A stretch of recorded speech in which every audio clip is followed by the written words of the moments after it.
everybody, and welcome to the Holy Roller webinar. I am so glad that so many of you could take time out of your day to join us today to check out our latest and greatest pre-roll machine. I'm Wes Winton. I'm the Director of Marketing here at GreenBroz. And joining me here today, I have Mr. Ben Oregi. He is our Director of Key Accounts. Hey, Ben. Wes, how you doing? I'm doing good, man. And then I got one of the baddest engineers on the planet, Mr. Ryan Pobans. He's going to be hanging out with us as well. Hey, Ryan. How you doing? Thanks for having me, Wes. Good. Happy for you to be here, and happy I can hear you on the webinar as well. Hey guys, so I wanted to start this today with a piece of data that I found out at New Frontier that I thought was really, really interesting, and I think most of the folks in our audience that are into pre-rolls would find it pretty cool too. And that's that there's over 300 folks here in the US that create pre-rolls, but somehow nobody has more than 6% market share. And that stat just was bananas to me.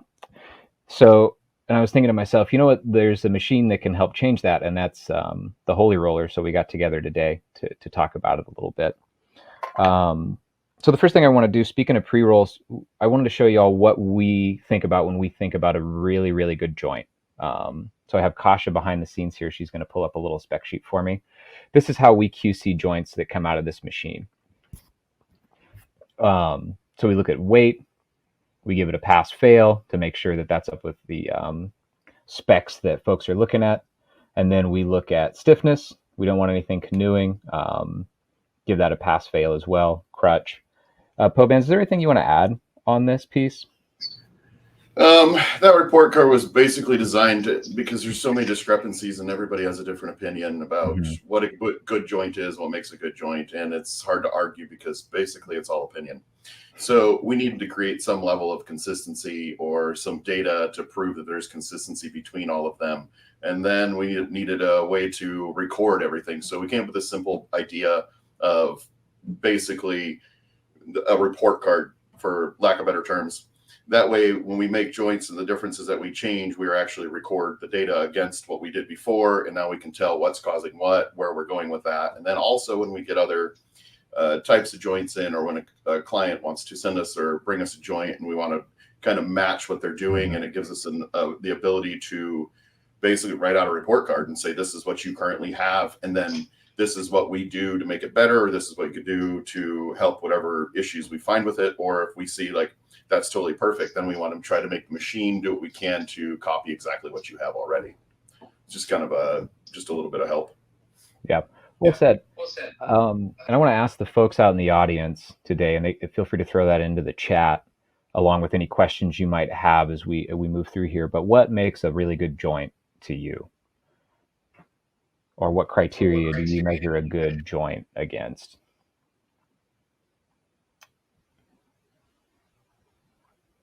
Thanks all. As those kind of filter in, I also want to let everybody know in the handout section we have a nifty Holy Roller spec and sales sheet for you. So feel free to peruse that as we kind of talk today. Next, I want to move on to walking through this machine with you, Ryan and Ben, and kind of just highlight some of the features of the Holy Roller as we go. And folks in the audience, if you have questions, feel free to throw them in the chat.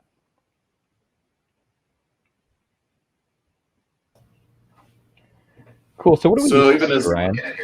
Well, as sophisticated as the machine looks, it's actually very simple. What you're looking at is an inline machine, so you don't have a rotary table. So it basically saves you square footage because we're inline. One direction also helps fit in more spots in along walls or in spaces. I mean, if you have a rotary table, you're going to take up quite a few space. I mean, even the rotary table is at 2 or 3 feet in diameter, but you're going to end up taking about a 10 by 10 section. So this machine can do actually higher throughput than most of the rotary machines, actually all of them. And it's inline, which saves you square footage, which we all know in cannabis, that's actually pretty critical to save. And then we do four lanes in a row. We also offer a 2-lane, but what you're looking at right now actively on the screen is the control panel. And that control panel can tell me actually what's weighing, what's going on, how the machine's acting. It says in tolerances, you can see over unders. that gives me the action that's inside the machine, so I can read that screen and know what's going on, and I don't have to have my hands in the machine. I don't have to be concerned totally what's going in unless I see something off on the screen. And what the sorry, go ahead. Sorry about that. You finish your thought, Okay. please. So on the when in the beginning you have obviously the cone holders, which load the empty cones in line, and then it automatically drops them in. When it drops them in, then we have an air blast that opens up the cone to ensure it's like full volume is open. And then after that, we do a pre-fill station. So the pre-fill station goes to probably about 95%. I try to dial it in. It's volumetrically controlled with a laser sight. And we try to dial it in as much as we can to get as close as we can as the I'm going to tolerance. pause this video here real quick and let Ryan. And then from thought. I'm sorry, what, Wes? No, you're fine. I'm going to let the video pause for a second so we can touch on a few more features of this machine while you finish your thought. Sounds good. So we're doing the pre-fill. So from the pre-fill station, we try to get you pretty much in the target, because the closer I get you to the target in the pre-fill station is the faster I can get you throughput. And so we rate the machine at about 3,000.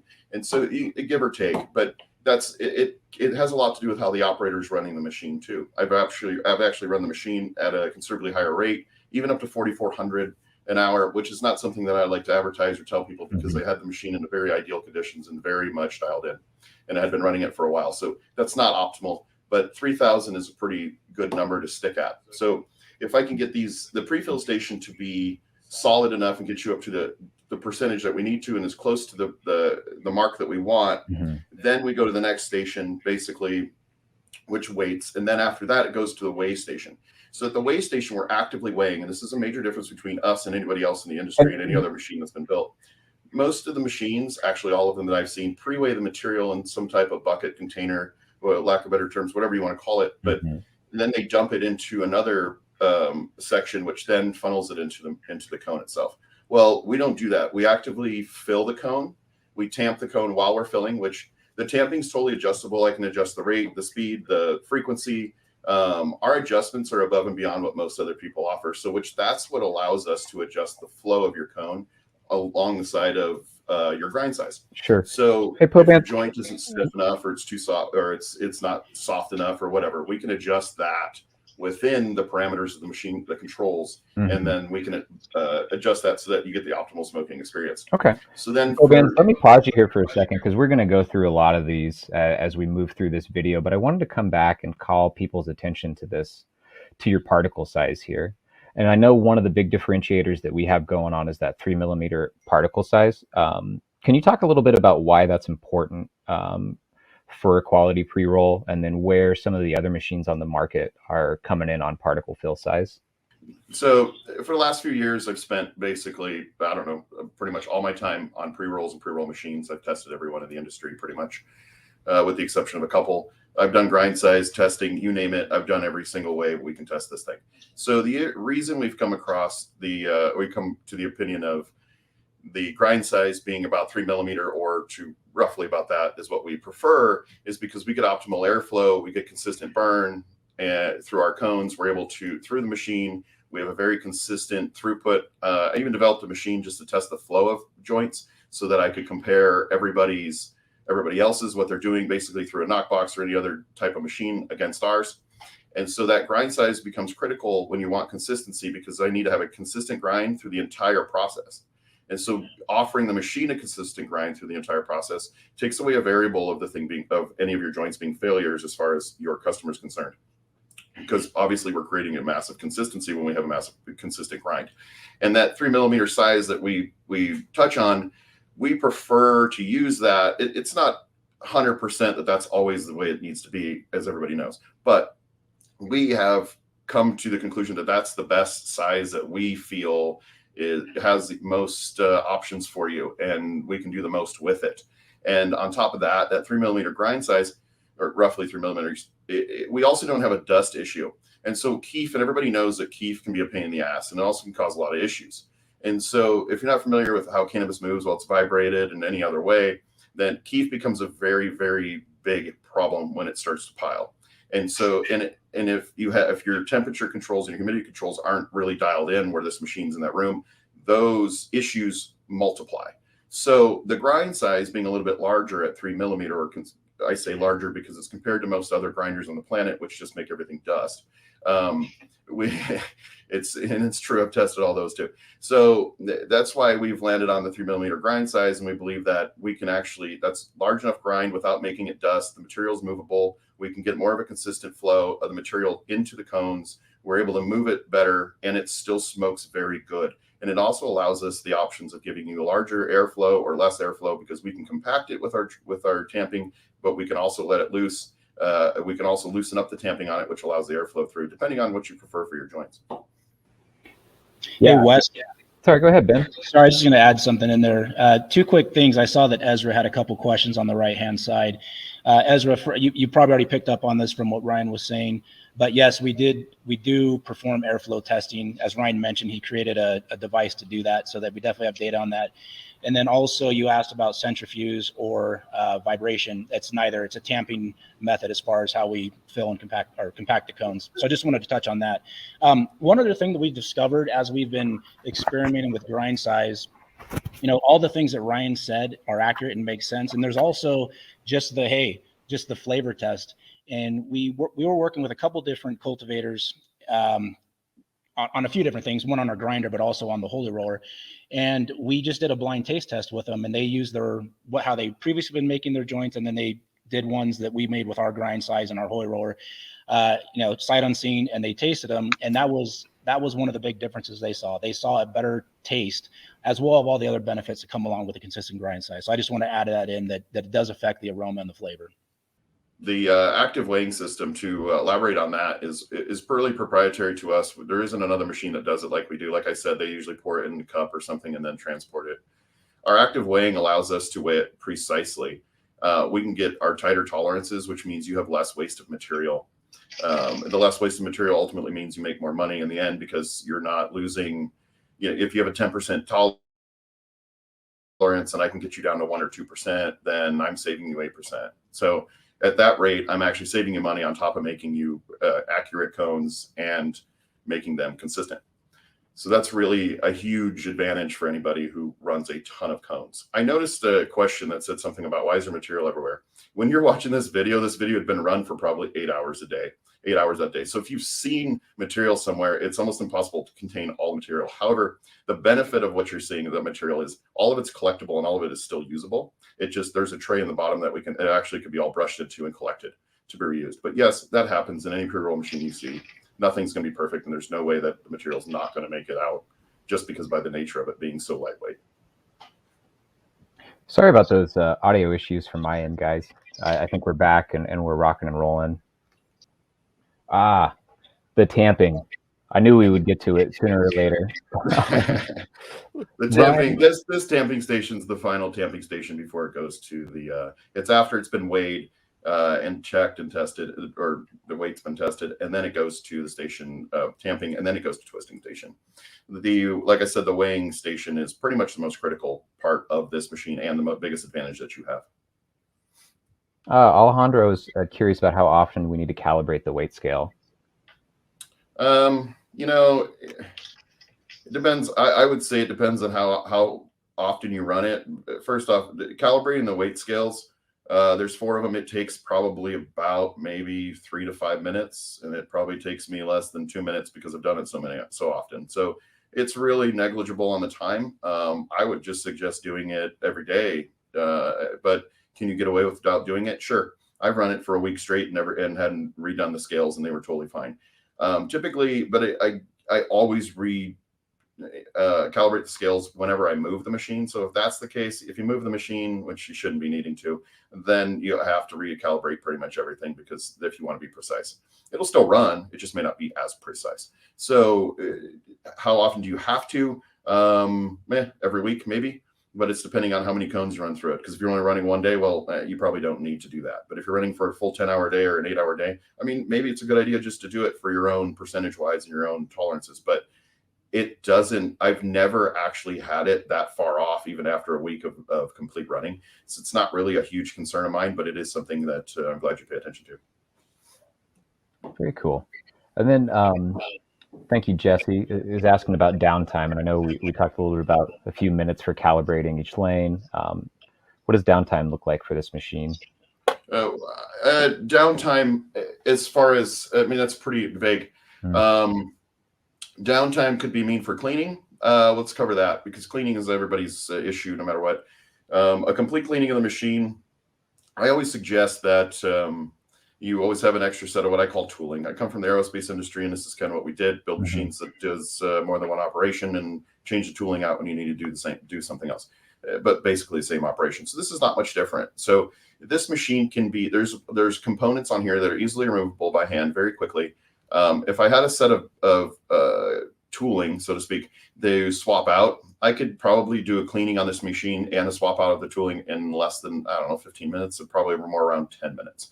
If you have to take it off and clean it and reassemble it using the same exact tooling, so to speak, then I would say it might take you more along the lines of 15 minutes to 30 minutes, but that depends on the speed at which you clean the parts. So really the changeover of parts is more or less what I would say is something to pay attention to, but I would be probably more on the 10 to 15 minutes, because I can't help you on the slow cleaning or fast cleaning. That's fast. And I know ProBands also comes from a little bit of a racing background, so he likes to get stuff done fast. Yes. NASCAR background. There we go. We've got some other great questions coming through, and we're going to touch on that. But what I really would like to get to is that the fact that we only need one cone size to handle multiple fill weights, which I think is just an astounding innovation for folks that don't have a lot of storage or don't want to deal with organizing a bunch of different cones. And I was wondering, A, ProBands, if you want to touch on that, and then B, Ben, if you have anything to add on why that works for some of these larger MSOs that you've seen. Yeah, the cone size is simple. We use the same cone for all of them: 0.3, 0.5, 0.7, and single grams. I'll use the same cone size. With the twisting station, for the short ones, of course, you're all wondering what you do with the paper after it's over. We have a scissor system or a cutting system for the short ones, for the 0.3s, 0.5s, 0.7s, to trim them when they come off at the end, and a vacuum system that actually sucks up all the excess paper that's trimmed. Not shown in this video because we've only running this one on 1 gram in this video.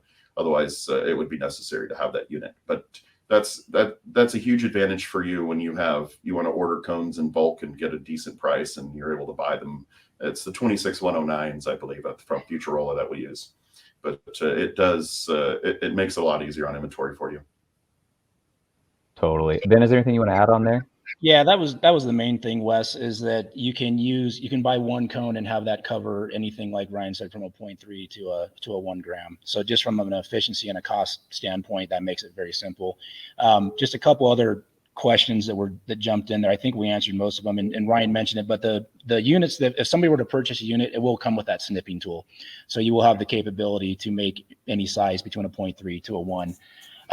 As it stands right now, we can't run a straight tube. We can't run slims.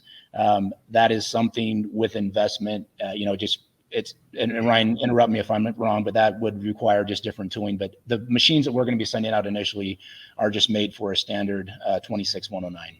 Yeah. ProBands is having a little bit of troubles hearing you, but I think you hit that right on. And I don't believe the folks from Amazon are going to assume you when I say 1 cone to rule them all. Maybe though, we'll check our email. But that's what I've been liking to say with this machine. Cool, guys. Let's move on a little bit.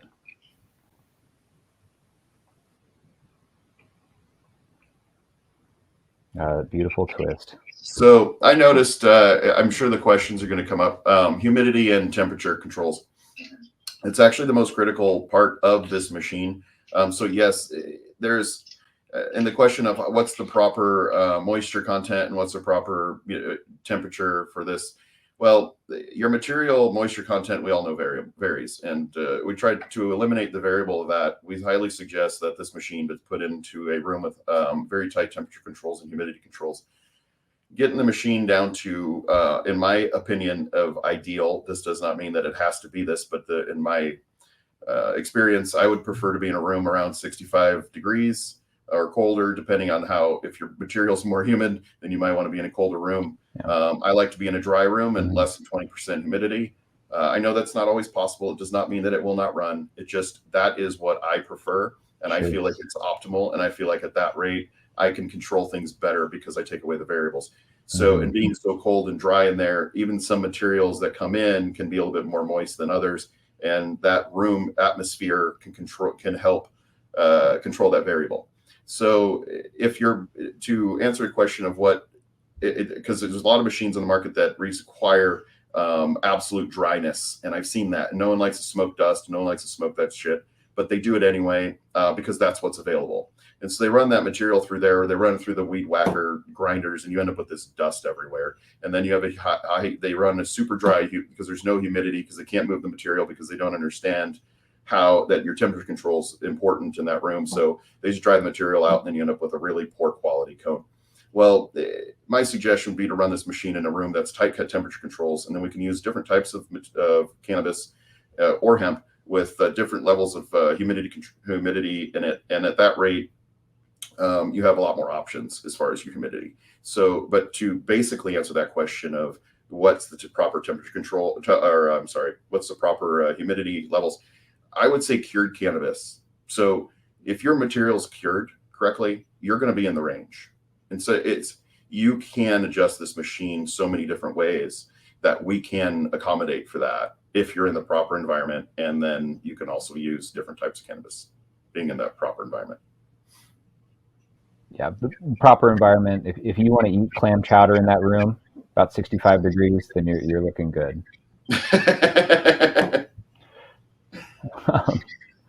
Cool, guys. Let's continue to move through this video here. Now, this is running about 18 speed, but as Poban's mentioned, this machine can do upwards of 3,000 joints an hour. Look at those. And then, I'm sorry, did we cover rejection on this machine? I really love that feature. The rejection feature, I don't think we spoke about it. There's such a low rejection rate is probably why we forgot about it. But in the reality of it is there's always a rejection on any machine. You're going to have a failure rate no matter what manufacturing you have. It's just part of it. However, you can set this tolerance in here, and I could be 0.001 off, and they'll reject the joint. It doesn't, I mean, it's a tolerance in or out. It doesn't have like, oh, maybe we're fucking close, but it's not. It's literally, and it kicks it out. So some of these joints that even get kicked out, maybe within your state's tolerance law, just depending on how tight the machine set is tolerance. So the rejection, it goes out the side, so that what you're seeing on the conveyor is all pass. And so the ones that don't pass the tolerance test, they go into the fail. And so what happens, they continue around the track, and they get actually dropped out the bottom of the machine out to the side, out the back side. So they are collected so you can actually reuse and recollect the material. So then, as everybody knows, pay employees with them. Yeah, with the very few joint. That sounds like the community joint. Right? Yeah, you can at least recover all your material in this. Yeah, there you go. You saw the rejection. So yeah, you can recover all your material, whether it be the material that's dusted inside because you just happen to have that. That's the way it goes, or kicked out the side. You can reuse the joint material by removing it. Cool. Next, I know we alluded to this a little bit ago, talking about some of the airflow tests that you developed for this machine. So I wanted to talk to Ben as we come up on this section. The reasons it's important to us to know this is to develop a consistent product. And I was hoping Ben could speak to some of the larger operations he's worked with and why consistency is so important to them. Sure. Yeah, Wes. I work with a lot of the MSOs and a lot of larger companies that maybe have multiple facilities in one state. And one of the targets they're always trying to hit is consistency.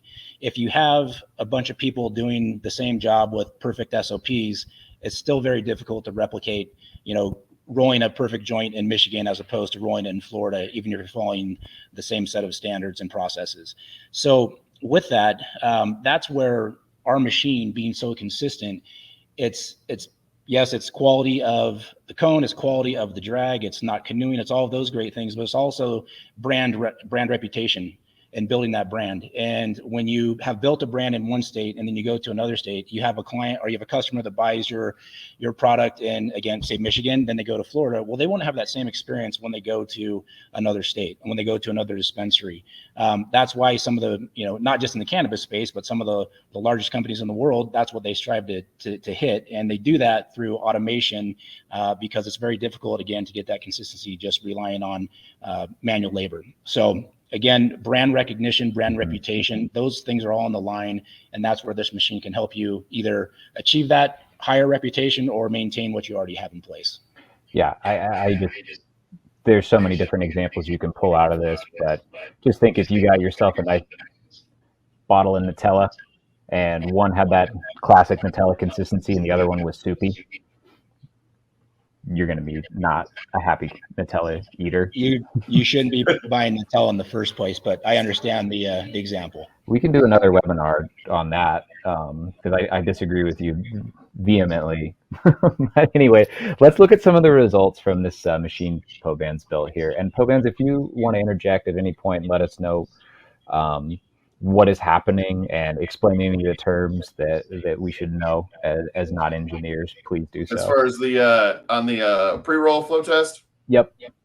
Yeah, so in basic terms, I mean, as Wes said, I come from the racing industry, and we flow test a lot of things. We want to know, we just want to know where everything is. We want accuracy. We want to know what the difference is between what. And being an engineer brain, you have to answer me why about like 5,000 times more than a 5-year-old. So I decided to build machines that answer my whys. And so that's pretty much what this is. And that's so by doing that, I collect data and then I figure out backwards how these things work and what's the difference between them. And what they're showing on the screen right now is the deviation between the joints. So what I did was I took joints made by on the pre-roller. I'm sorry, joints, there was some on there, but there was joints made on the Holy Roller. I tested ours, and then I went and tested other machines such as the pre-roller and another knock boxes, and then another additional machine that's pretty popular on the market.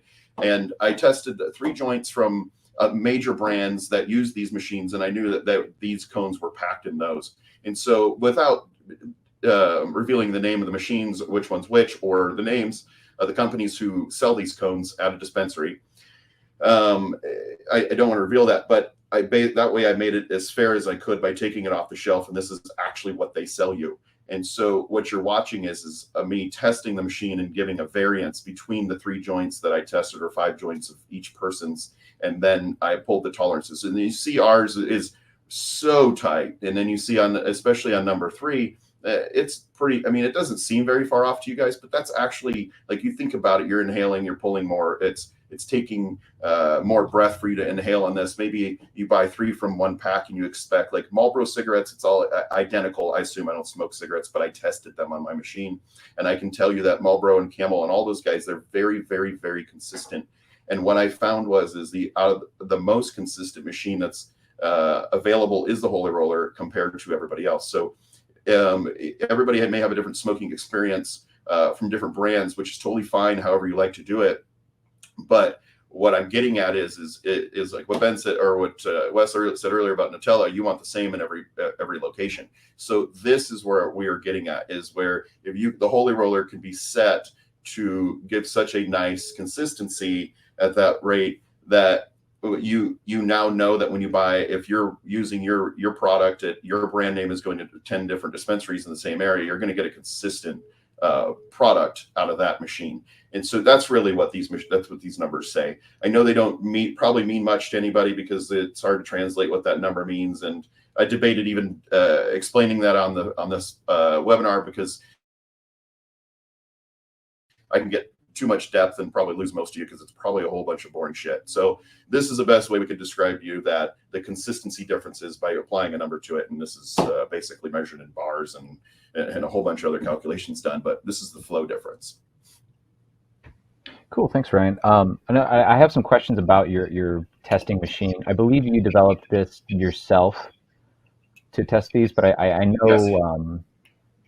I don't know if there's commercially available ones, but I know Ben and I were having conversations about how cigarette manufacturers use a very similar process. So cigarette manufacturers, I actually contacted them. Not only that, but I went to their control board and tried to get some information on what machines they use. I've even met with the companies, and I even purchased a machine from one of the companies that is allegedly for this. But come to find out that unless I missed something in my year of tracking this information down, which is very possible, and new information pops up all the time. But from what I understand, they don't actually have that gigantic concern in the cigarette industry. Their machines are so consistent, as they say, that they aren't worried about that. They actually measure off smoke. which is a little different than what we do. But they have machines that do this that do hundreds of cigarettes at a time and test. They don't do individual testing, and it's weird. It's strange to me, honest, on that scale of manufacturing, that you wouldn't have some level of test. But apparently, they're just so dialed in, they don't need it. So I had to develop a machine to do one at a time, essentially just providing the same information that they provide, or that they should be providing to test flow. Okay, so as opposed to doing hundreds at a time, we can do one at a time. Sure. Yep. Cool. Great, guys. Well, that was our demo video. I have a nice slide here that kind of summarizes a lot of the points we went through that Kosh is going to grab for us. And after we look through this for just a hot moment, we can go to any other questions that haven't been answered in the chat. Great. So we covered throughput on the Holy Roller. We say up to 3,000 an hour, but we can go a little bit over. I mean, it matters on what material you're using, and it matters in your environment. I mean, we're all in we're in cannabis world, so plants act differently on all the time for everybody here. So we all understand that. Even on growing, I mean, I grow as well. They all behave differently. So yes, 3,000 is what I would say is a very achievable number. But given the type of pack that you want to do, I mean, you got variables in there. So sure, it's 3,000. But like I said earlier, when I had the thing really dialed in with a particular type of product in a very particular environment that was very, very tight, and I had been running the same thing for a while, I had it up to 4,400. So it's really not dead set. But then again, I've also run stuff at 2,000 an hour. So it really varies on the material. So saying 3,000 is pretty safe. But at the same time, it's not a solid number that's saying that you must and only, and this is how it's going to happen. Yeah, absolutely. I am not suggesting only. No, but I get that question all the time. Like, I get it all the time. People call, "Are you guaranteed?" Well, no one guarantees shit. That's about the best I can do for you. I'll get you close. I may even get you over. Yeah, if some of you don't hang out with engineers a lot, this happens pretty frequently. All the time. Great, guys. And then I saw some questions in the chat referring to our active weighing, and yeah, I just wanted to clarify that we do weigh cones as they fill, and after they fill, it's not just weighing material before we put it in the joint, and that's one of the reasons that we can get so accurate there. Correct. That's 100%. I saw that as well. I see that floating through. Do you weigh them after? To be honest with you, I don't need to, and I've always challenged people to just grab a random one out of the bucket and go ahead and put it on the scale, and we'll weigh them, and I've never been proven wrong. As if the machine's out of tune. They're dialed in. It's very very intricate system as far as the weighing system goes. Wes, there's another one on there. Somebody had asked about do you have to use Futurola? Full disclosure, we have no affiliation, allegiance. We don't have any corporate deal with Futurola. The reason why we choose those cones is just the consistency of those cones. We've tried a handful of manufacturers, and when you don't have cones that have more of a cylindrical or a round opening at the top, when you have cones that stick together when they come out of the package, that all just adds to your loss rate, to your rejection rate. So that is the reason why at this point we recommend the Futurola cones, because we just have had the most success with them. But other than that, there's no other relationship with Futurola. Somebody asked about infusing joints, and Wes, you can pitch this over to Ryan, but the quick answer to that is yes, it can be done, but you have to have a lot of climate, environmental controls in place, kind of like you would if you're infusing joints and without this type of sophisticated equipment. If you're using something that's very sticky and gummy, most times you're doing that in a very cold environment, or you're freezing it, just because as that heats up or melts, it becomes a pain to work with. So the quick answer is yes, you can do it, but it's not as simple as just saying, yeah, go for it. Again, Wes, if you want to have Ryan expand on that. Yeah, Ryan, I just wanted to pitch this over. We're going to play a little bit of the telephone game here with Ben. Ben was explaining the machine's capabilities around using infusions in pre-rolls, and basically talked about it with a temperature-controlled environment and some other things in place that it is possible. Is there anything you want to add to that? We have variables. I mean, it's cannabis. You got variables all the time. Infused product, that's such a general term. And the other part is most people don't like to reveal to me what how they infuse their product. So to answer that question, it depends on how you infuse your product. And there's so many ways. I've seen people do it to the point where they're putting junk on these cones, and then they just want to cover it in some type of infusion, and they want to throw it in there, and it's a mess. But there's ways to do it, but it's so many different variables to answer that question. Can it? Sure. Which type of infusion? Couldn't tell you precisely, because most of the time that anybody comes to me during the testing of this machine and says, "Can you do this?" I go, "Okay, what's your infusion? How do you infuse it?" "Well, we put it in the material." Like, you're going to have to give me a layout of like exactly how you do this. And I can most likely, even if you don't, like, just tell me what you're doing, and I can probably develop a way to do this, or come up with a process and explain to you how it needs to be done. But once again, it's lack of information and lack of standardization as far as that goes, because everybody has their own way to do it. And that's cool. But like I said, if you want to do infusion, you're probably going to have to speak to me directly, and we're going to have to go over your process, and then we can go ahead and address that at one-on-one. As anybody who has worked with GreenBroz in the past, or has heard our CEO speak, like there's a lot of companies that call us their kind of, I'm not going to say we're a mistress, but we're a little bit of a secret, because there's a lot of folks that use our trimmers that still say they are hand trimmed. So I bring that up just to say, like, we won't tell anybody about your infusions. Like, I think the more transparency we can have in a conversation, like, the better results we're going to be able to get you. Yeah, I don't mind doing NDAs. That's not a big deal. It's pretty common. I'm not, to be honest with you, I'm not interested in how you do your process because I care. I'm interested in how you do your process so that I can help you get to where you want to be with whatever product you're doing. I'm not in the business to take your shit. I'm in the business to come up with solutions to make it faster and make you more money. And so, yes, like Wes was saying, like, most people don't know, but yeah, you can go ahead and call and consult with me. I can go ahead and tell you how to do most of this stuff, or I can at least walk through your process, and we can discuss what the best procedure is. And to be quite honest with you, if you call me and you tell me this process, and I tell you, and I come up with the conclusion that your material's not proper fit for this machine, I'll tell you directly. Not interested in selling a machine that doesn't work, because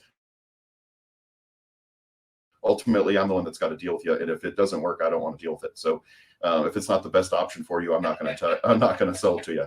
So go ahead and bring me your process, and go ahead and bring me an NDA. I'll go ahead and sign it. We can talk and discuss it. And if you feel like, if I feel like it's the best fit for you, I'll tell you, and then we can go from there. Righteous. We're getting sorry, go ahead, Ben. Yeah, I was going to say, I saw a question from Jesse. Jesse, good to see you, man. He asked about if you need to be an engineer to operate this machine. You don't need, you need to be, how do I say this without sounding like an a-hole? Well-trained? You need to have a well-trained, probably a higher, a more experienced, probably a little more educated operator doing this. You don't have to have a PhD, but you do need to have somebody that has a bit of a technical background and can understand a lot of these things that, when you look at the machine, of course, there's a lot going on, but it really boils down to the control panel that everybody saw a snippet of. So this is something where, yes, you do have to have somebody that you trust, that has the ability to process all of this, but they don't have to be a rocket scientist, even though Poban's kind of is. Well, to develop it, you need to be a rocket scientist. To develop it, to run it, not necessarily. Yeah. Ryan, we were kind of touching on folks that are going to be using this machine. So do you want to talk a little bit about some of the training processes we're developing to get folks up to speed on this guy? Yeah, I'll cover a couple of things because I keep seeing it questions how easy this is to operate. This is not a starter position. This is somebody that takes a little bit of knowledge and in mechanical just desire. Like somebody who wants to actually operate this machine is who should operate it. Is it easy? Once you learn the control panel, I think the control panel is probably the most complicated part, but we've been working on that, trying to make it actually more user-friendly. Mechanically, if you're mechanically inclined, there isn't anything difficult to do on this machine. It looks way more complicated than it really is. And if I broke it down to you in engineering, taking engineering terms down to pretty much basic terms, if you remove the bottom half of the machine, you're really only the top. So if you remove the bottom half, that has nothing to do with you.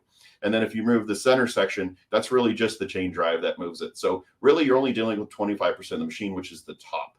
And at that point, you only have a certain amount of stations. If I break it down into stations for you individually, I can teach you pretty easily each individual station, and then you can put it together and it'll be it's not too difficult. Do you need to be an engineer to run it? Absolutely not. Do you need to be probably smarter than, I don't know, high school level? Sure, of course you do. I hope you do for everything in life. But it's really not that difficult. We can go ahead and I can pretty much train most people.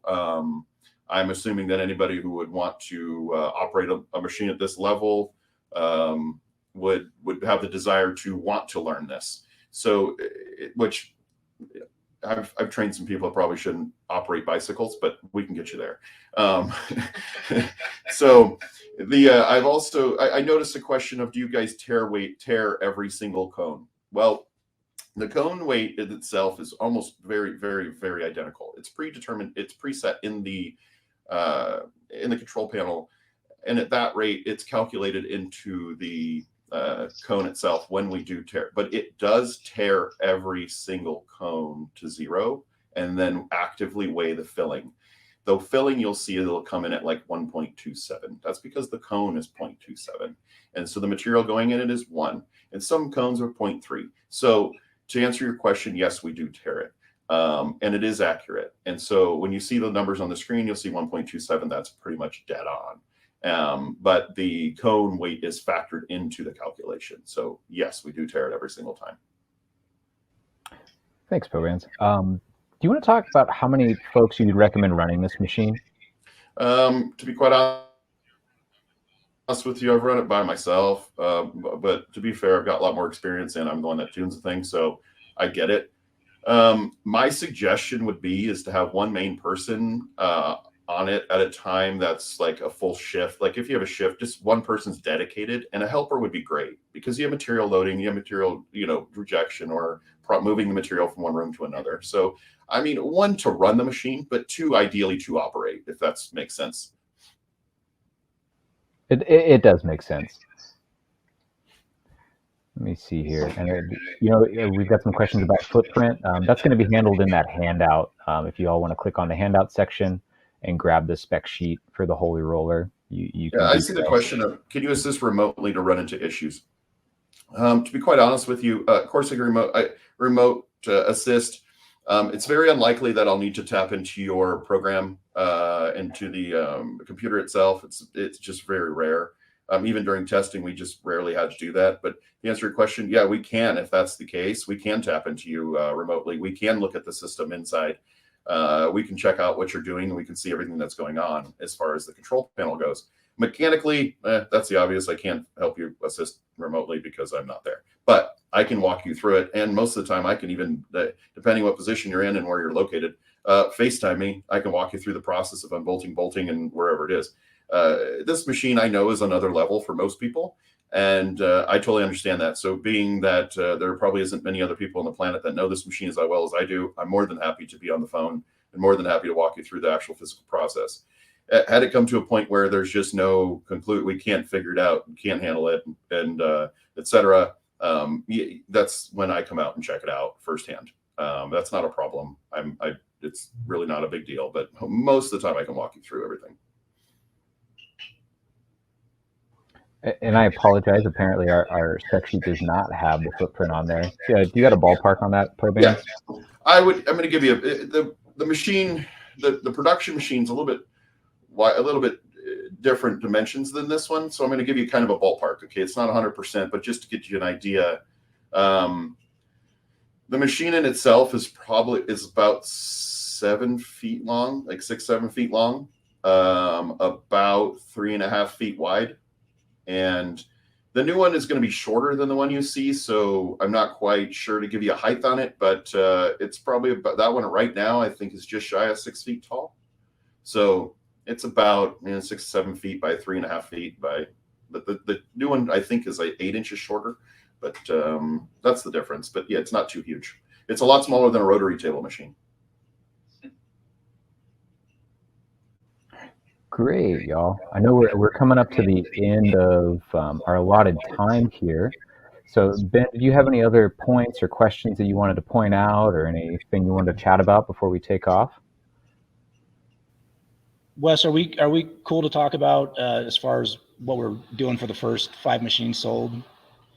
Yeah, so just so people know, we understand this is a new machine, right? And there's always going to be hesitancy to become a first adopter of new technology, especially when it's a sizable price tag.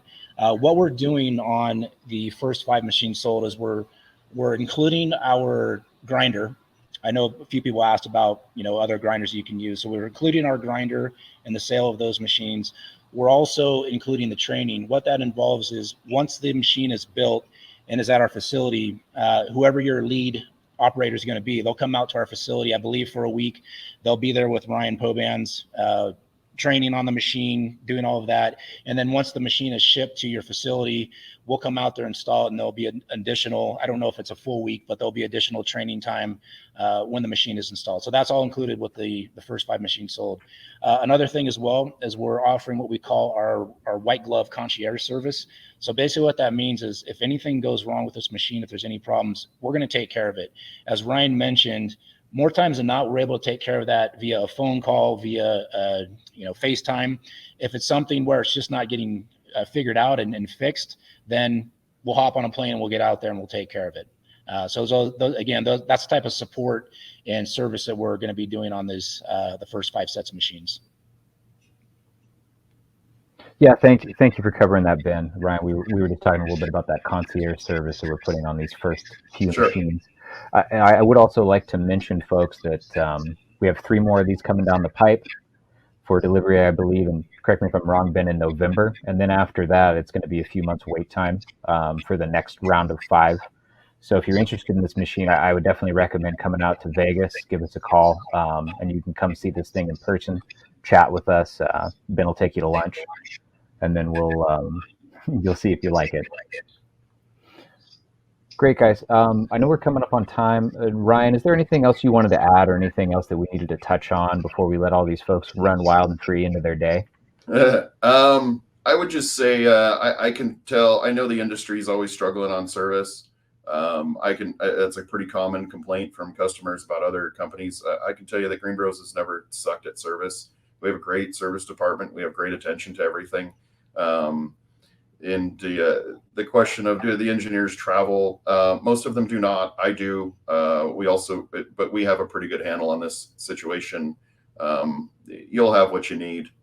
I wouldn't be too worried about getting an engineer to you if you needed it. And second off, I love this shit, so it's not like I'm going to push you off. I kind of enjoy the hell out of the issues to figure them out, and it's probably why I spent 2 years figuring out the issues on the machine to getting it to the point so they didn't get put out into the public too soon, because this one works, which is different than most. Well said. Folks, if we didn't get to your questions, I apologize, but what we can do is please hit up your territory manager. You can do that via GreenBroz.com/contact, or if you already have their email, just go ahead and toss that to them, and we'll make sure that we can get these to you async. We'll also be sending out the recording here, hopefully later today. If not, definitely by tomorrow. We'll include some information around our particle size that we had mentioned earlier, and kind of some more of the flow testing stuff, so you'll be able to check that out as well. Thank you all for joining us today. I wish you best of luck in your pre-roll endeavors and trying to capture more than 6% of that market out there. I hope somebody on this call gets that coveted 20. Please hit us up if you have any other questions, and thanks everybody. Yeah. Thank you all.